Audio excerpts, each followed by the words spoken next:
বাংলার জমিনের মধ্যে গত 700, 800, 900 বছর আল্লাহর ওলিরা দ্বীন ইসলামের খেদমত করছে, প্রচার প্রসার করছে।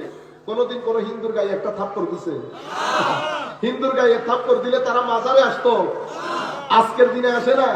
একজন হিন্দুর মাজার, একজন হিন্দু মাজারকে সম্মান করছে, আরেকজন মৌলবী বলতেছি। মৌলবী কেন বলতেছি? কারণ একজন যখন মাজারে আসছে তুমি তাকে সম্মান দেখাও। তো মাজারে এত সম্মান দেখাও, মুসলমান হইতে পারো না? তো উনি জবাব দিলেন, তুমিও বেটা এর মতো হয়ে যাও, তো তোমার হাতে এসে ইসলাম কবুল করবে। তুমিও জবাব দেখছেন, জবাবে কি বলছে? তুমিও এটার মতো হও, এটার মতো হলে তো তোমার হাতে এসে ইসলাম কবুল করবে। বাপের কোলে বসে মুসলমান হয়ে গেছি তো সেই জন্য হুঁশ নাই। কাশ যদি আল্লাহ হিন্দুর ঘরে জন্মগ্রহণ করাইতো তো বুঝতেন মুসলমান হওয়ার কত কঠিন।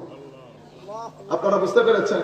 সম্মানিত উপস্থিতি, তাহলে আমার নবী ইরশাদ করছেন সবকিছু, নামাজ, দোয়া, কোরআনের তিলাওয়াত সবকিছু বেশি হবে, সুন্নাত বেশি হবে না।